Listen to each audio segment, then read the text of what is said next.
Amen. Gloire à Dieu.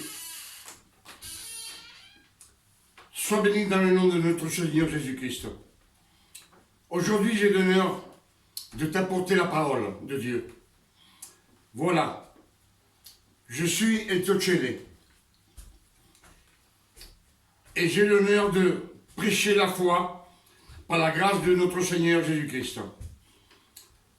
Aujourd'hui, je veux te communiquer un message. Oui, un message que j'ai pour toi.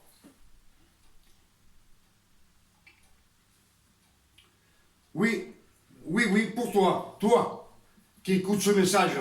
Toi qui regardes mes vidéos.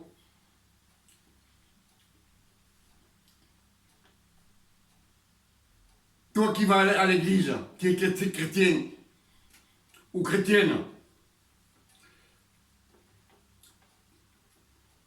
Toi qui vas à l'église et qui lis les saintes écritures de la Bible. Toi qui aimes Jésus et écoute ses sermons. Toi qui es baptisé. Tout ça c'est très bien. Mais il te manque quelque chose. Ce qui te manque, c'est la révélation, la connaissance de notre Seigneur Jésus-Christ. Ce sont les révélations du Saint-Esprit. Quand tu écoutes un sermon ou tu lis la Bible. C'est pour ça que je dis que j'ai un message pour toi. Toi qui es chrétien, qui va à l'église, toi qui es baptisé, toi qui écoutes les sermons, toi qui lis l'écriture de la Sainte Bible.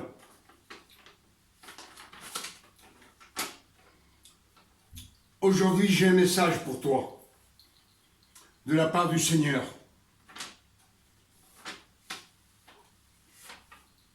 Ce message, je l'ai nommé les adorateurs. On va lire un passage dans Jean, évangile de Jean 4, verset 5.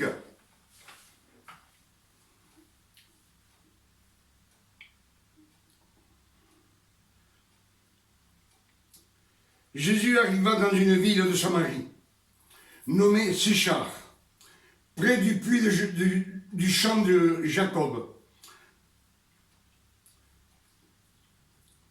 Près du champ que Jacob avait donné à Joseph, son fils. Là se trouvait le puits de Jacob. Jésus, fatigué du voyage, était assis au bord du puits. C'était environ la 6e heure, c'est-à-dire c'était midi. La 6e heure représente midi, pendant toute la journée, sous le soleil. Une femme de Samarie vint puiser de l'eau. Jésus lui dit, « Donne-moi à boire. » Cette femme de Samarie, c'est une pécheuse. Elle n'est pas chrétienne. C'est une femme du monde. Et Jésus lui demande, « Donne-moi à boire. » Et la femme samaritaine lui dit, « Comment toi, qui es juif, me demandes-tu à boire, à moi, que suis une femme samaritaine ?»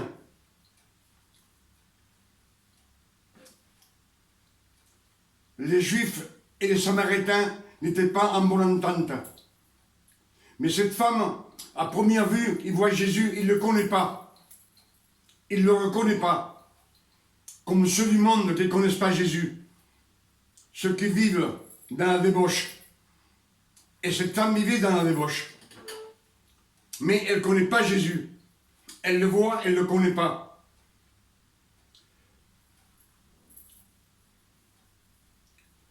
Jésus lui répondit, « Si tu connaissais le don de Dieu, et qui est celui qui te dit, donne-moi à boire, tu lui aurais toi-même demandé à boire, et il t'aurait donné de l'eau vive. C'est ce que dit Christ à la Samaritaine. Et la Samaritaine répond, Seigneur, lui dit la femme, tu n'as rien pour puiser, et le puits est profond. D'où aurais-tu donc cette eau vive? Es-tu plus grand que notre père Jacob, qui nous a donné le puits, et qui en a bu lui-même, ainsi que ses fils et ses troupeaux? Et Jésus lui répondit, quiconque boit de cette eau aura encore soif, mais celui qui boira de l'eau que je lui donnerai n'aura jamais soif. Et l'eau que je lui donnerai deviendra en lui une source d'eau qui jaillira jusque dans la vie éternelle. C'est ce que Jésus dit à la Samaritaine. La femme lui dit, Seigneur, donne-moi de cette eau, afin que je n'ai plus soif et que je ne vienne plus puiser au puits. Elle ne l'avait pas compris non plus. Elle croyait que l'eau, elle aurait plus soif et qu'elle ne viendrait plus de loin du village à puiser dans le puits. Elle n'avait rien compris. Que l'eau de Jésus lui aurait enlevé tous les envies qu'elle avait,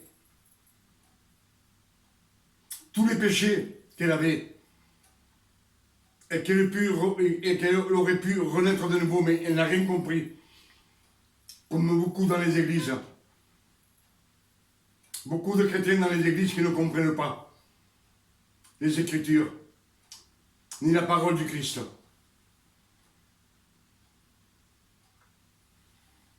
Et tout en parlant avec Jésus, avec Dieu, parce que Jésus était Dieu. La Samaritaine, la femme pécheuse, elle ne le voit pas. Elle ne le voit pas.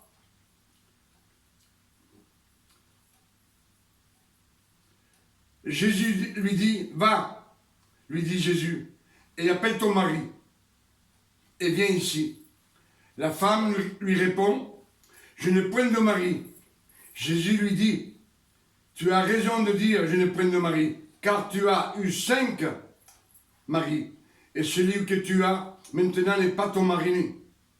En cela, tu as dit vrai. Et là, la femme le regarde, il dit, Seigneur, lui dit-elle, je vois que tu es prophète.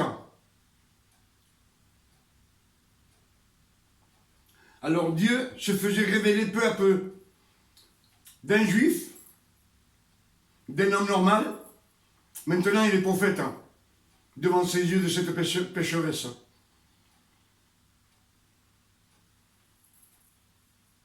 Et il lui dit comme ça, nos pères ont adoré cette montagne. Et vous dites-vous que le lieu où il faut adorer est Jérusalem.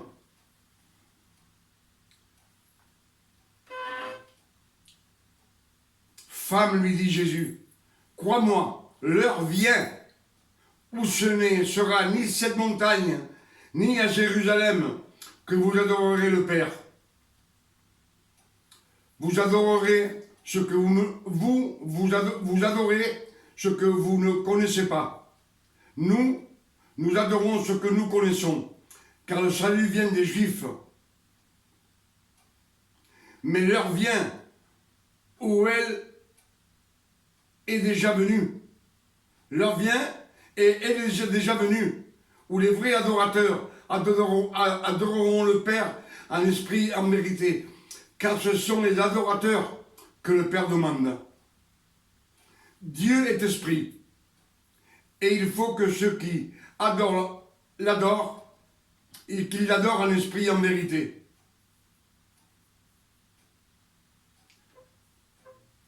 Donc, à ce qu'on voit dans ces lectures, c'est que cette femme pécheresse, elle s'approche vers un homme ou plutôt l'homme s'approche de cette femme, et cette femme ne le reconnaît pas comme Jésus. Il le voit, un homme, un juif, un homme normal. Et petit à petit, progressivement, Dieu se révèle à cette femme. Premier comme un homme, secondement comme un prophète,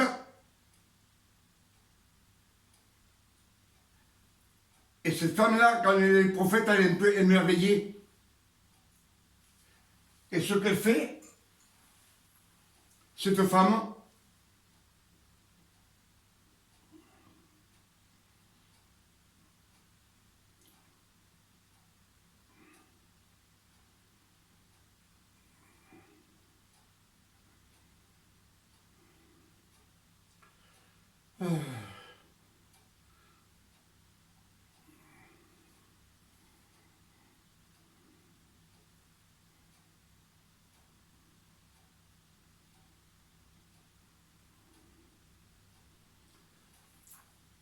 et Jean 4, verset 25, Jean 4, verset 25, la femme lui dit, je sais que le Messie doit venir, celui qu'on appelle Christ.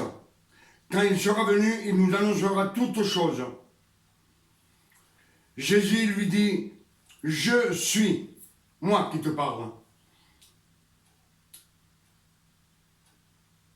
Là-dessus, alors la femme, ayant laissé sa cruche, s'en alla dans le village et dit aux gens, venez voir un homme qui m'a tout dit. Tout ce que j'ai fait ne serait-je point le Christ. Elle dit comme ça, venez voir un homme qui m'a dit, tout ce que j'ai fait ne serait-ce pas le Christ. Et les gens sortirent de la ville, ils vinrent vers lui. Alors d'un homme, prophète, le Messie, et après le Christ, Dieu s'est révélé complètement à cette pécheresse, petit à petit, petit à petit. Mais pendant un bout de temps, elle comprenait rien. Elle comprenait pas ce que Jésus lui disait. Et c'est ce que je vais vous dire.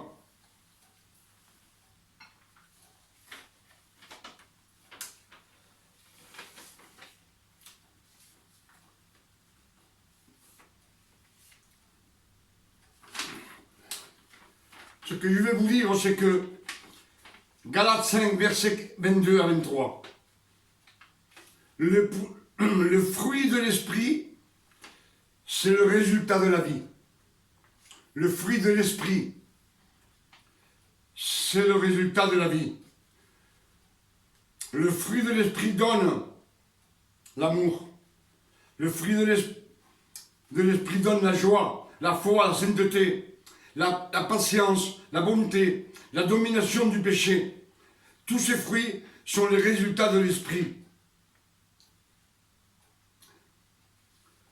Par la grâce, dans la foi de notre Seigneur Jésus, on n'est plus dominé par le péché quand on est sous la grâce.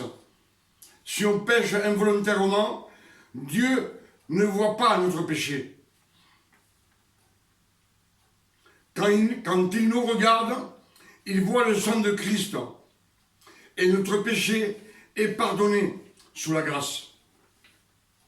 Ça, c'est sous la grâce. Il dit bien que le fruit de l'esprit est le résultat de la vie.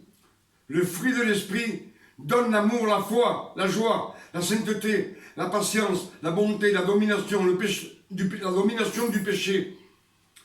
Tous ces fruits sont le résultat de l'esprit, par la grâce, dans la foi de notre Seigneur Jésus-Christ. On n'est plus dominé par le péché. Si on pêche, Dieu nous regarde, il ne voit pas le péché. Le sang de notre Seigneur Jésus-Christ nous couvre. et nos péchés sont pardonnés. Ça, c'est sous la grâce. Sous la loi,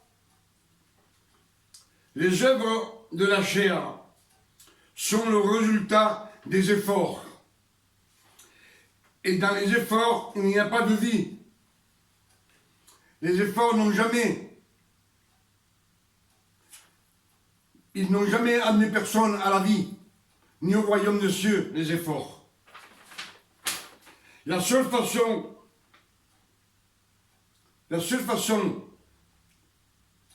d'arriver au ciel par la loi, c'est d'accomplir toute la loi, sans oublier un seul commandement. Et si on vit sous la loi,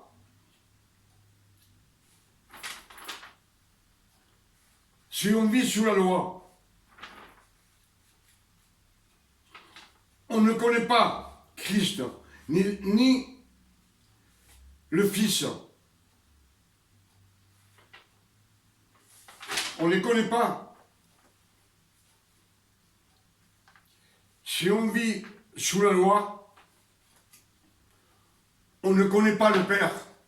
On ne connaît pas ses bontés. On ne connaît pas la grâce de Jésus.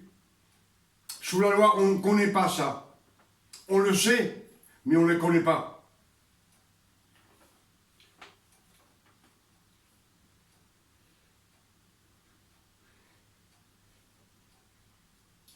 Et si on vit sous la loi, on ne connaît pas Christ, ni le Père éternel. Si on ne connaît ni le Père, ni le Fils, alors on ne connaît pas la grâce de Jésus, ni la bonté du Père éternel. On ne peut pas recevoir les bénédictions, ni les miracles par son amour. Je pense que vous m'avez compris.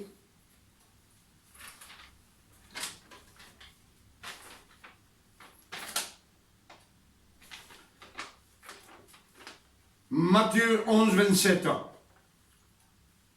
dit comme ça. Jésus dit, toutes choses m'ont été données par mon Père. Et personne ne connaît le Fils, si ce n'est le Père.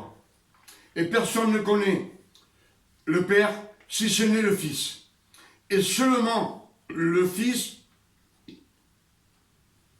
à celui que le Fils veut, le révèle, il révèle le Père. Et Christ le révèle à ses apôtres et à ses saints. Alors si Christ ne te révèle pas le Père, tu ne connaîtras jamais ses bénédictions, ni ses bontés. Si Christ ne te révèle pas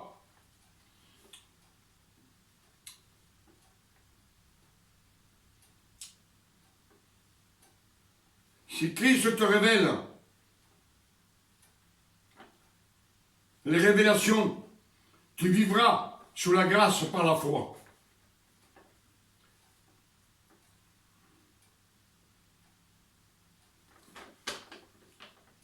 Si on vit sous la loi, on ne connaît pas le Père. Personne ne connaît le Père, personne ne connaît le Fils.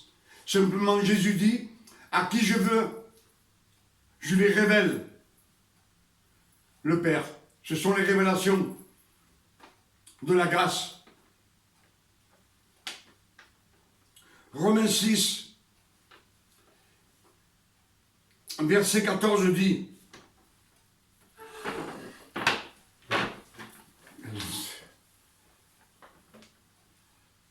Romains 6, verset 14 dit, car le péché n'aura pas de domination sur vous, car vous n'êtes pas sous la loi, mais vous êtes sous la grâce. Quand on est sous la grâce, le péché ne nous domine pas. Nous, on domine le péché. Je ne sais pas si vous me comprenez, ou j'arrive bien à m'expliquer. Quand vous êtes sous la grâce, le péché ne vous domine pas.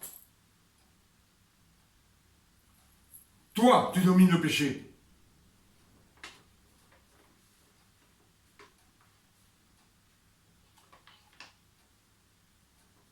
Seule la grâce peut vous amener à la sanctification. Peu à peu, progressivement. Il peut vous amener à la sainteté. C'est ce que Christ veut de nous. Romains 4, verset 5. Celui qui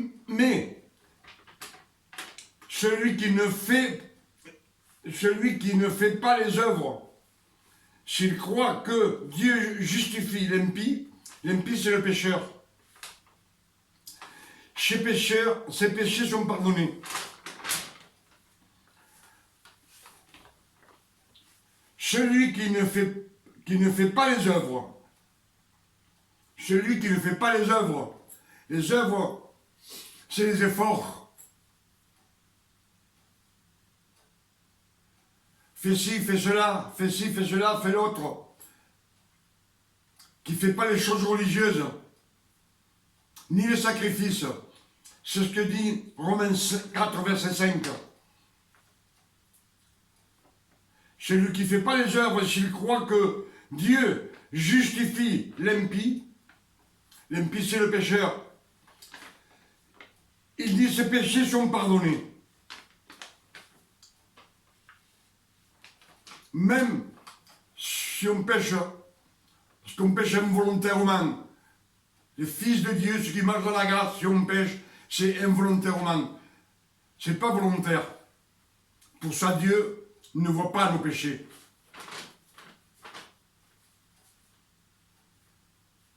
Celui qui pêche avec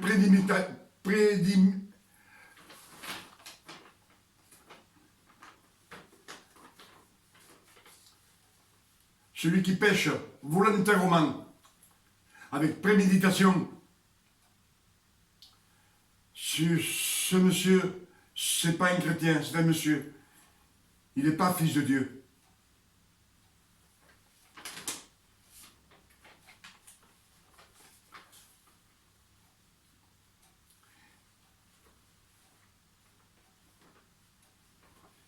Et si Christ dit que personne ne connaît le Fils si ce n'est le Père, et personne ne connaît le Père si ce n'est le Fils, alors Dieu, quand il vous regarde, il ne vous reconnaît pas. Il vous connaît bien sûr, mais il ne vous reconnaît pas comme fils de Dieu. Fils de Dieu.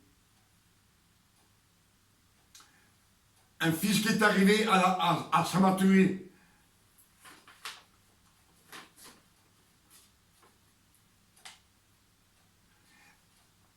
Un fils qui est arrivé à sa maturité. Si je me fais bien comprendre. Dieu ne vous voit pas comme ses fils.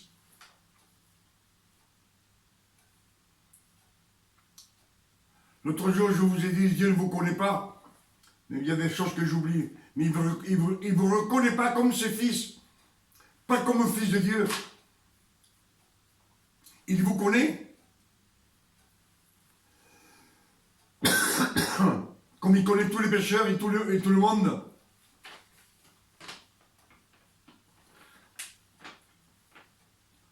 Alors comment on doit vivre notre vie? Et comment on doit ordonner notre façon de vivre?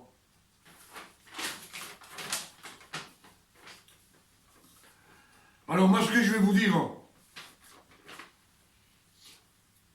Dieu cherche des adorateurs.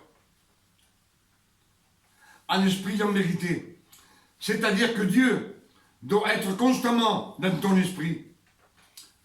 Constamment dans ton esprit. Et ne pas en écoutant un message, une demi-heure, une heure en lisant les Écritures, qu'on est adorateur de Dieu.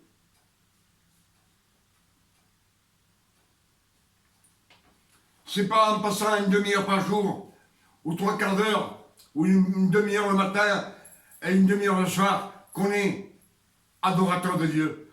Les adorateurs de Dieu sont avec lui nuit et jour. Ils sont dans ses pensées, dans son cœur, dans son âme.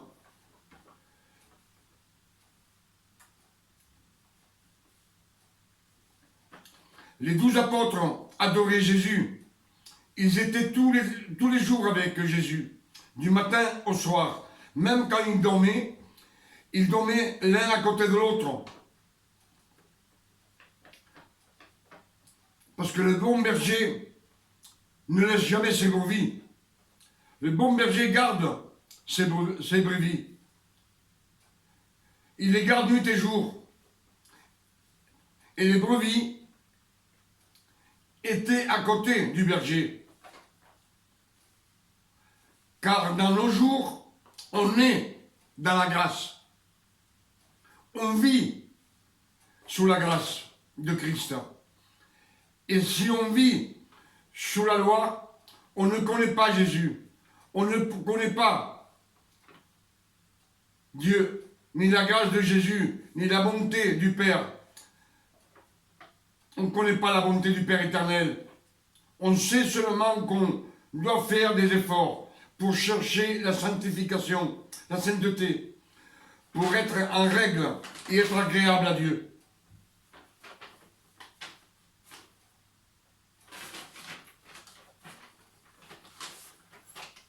Alors je pense que ce que je vous ai dit ce soir, bien tout ce que je vous ai dit, c'est pas moi qui le dis, c'est dans les Écritures.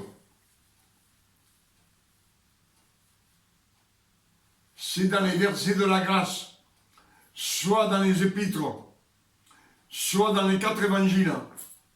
Parce que dans les évangiles, il y a des versets pour la loi et des versets pour la grâce qu'on doit arriver à comprendre. C'est pour ça que je te dis, si tu ne comprends pas les Écritures, si tu ne comprends pas les messages que tu écoutes, il te manque quelque chose.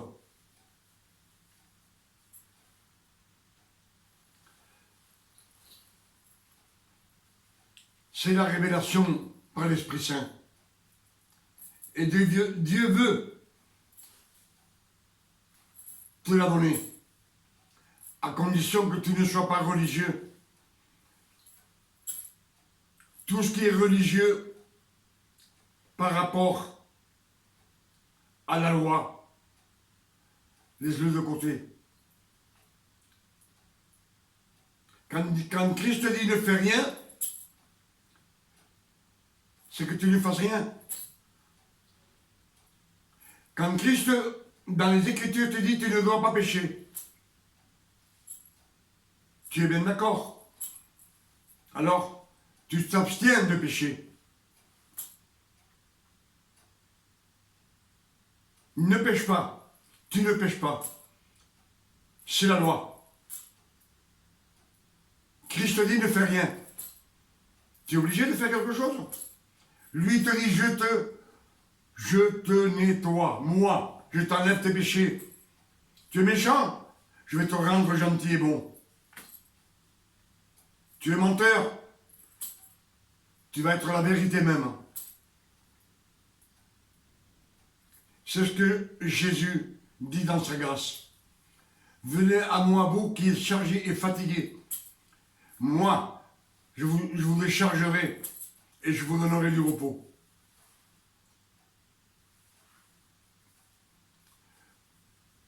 Pour ça, je vous dis, ce soir, ce que vous devez faire, c'est prier Dieu, lui rendre grâce pour tout ce qu'il vous donne dans cette vie. De père à fils.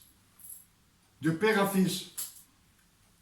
Même dans les tables de la loi, dans les écritures de la loi, il n'est pas écrit « vous jeûnerez ». C'est dans la loi de Moïse.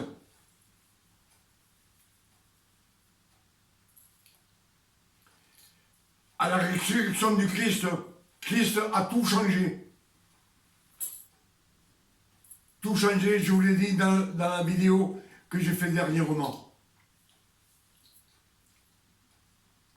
Même dans la loi, on dit que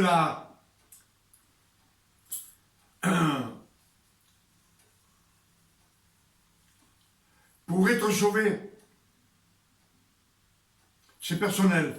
Le salut est personnel. C'est ce que disent les Écritures sous la loi.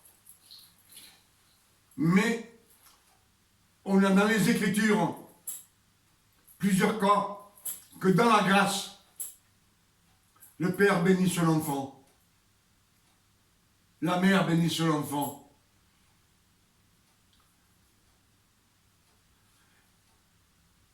Quand Abraham, pas Abraham, mais Noé, fut choisi par Dieu, il dit, il regarda Noé, il le vit intègre, il le choisit pour faire l'arche. Mais à travers lui, parce qu'il était béni du Seigneur, il prit sa femme, ses 3 fils et ses 3 belles-filles. Donc, le salut n'est plus personnel dans la grâce de Jésus-Christ. Et tous furent bénis. C'est de ces 8 personnes que nous venons. Ce sont nos aïeux. Nous sommes la descendance de Seth, de Caïn, de Cam et de Chaphé. C'est nous la descendance. Et Abraham, quand Dieu le choisit aussi, il choisit Abraham parce qu'il était juste, il était intègre, mais il était pécheur, Abraham, pareil. Mais il le choisit. Et comme Abraham crut en Dieu, sa foi fut accrochée à Dieu. Dieu lui dit, sors, abandonne ta famille. Pourtant, il ne fait pas attention, il prend son neveu avec lui, Lot. Et Lot prend sa femme, et prend tous ses serviteurs, et Dieu les amène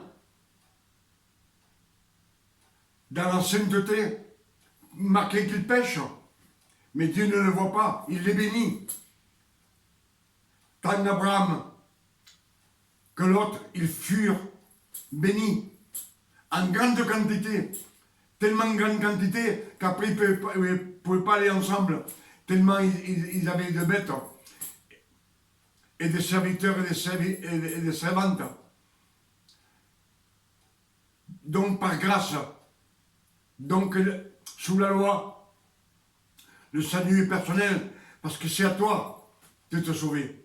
C'est à toi de faire les efforts. C'est à toi. Mais pas dans la grâce. Dans la grâce, Jésus te sauve par grâce. Il nous a fait renaître de nouveau par grâce. Je crois que vous m'avez compris.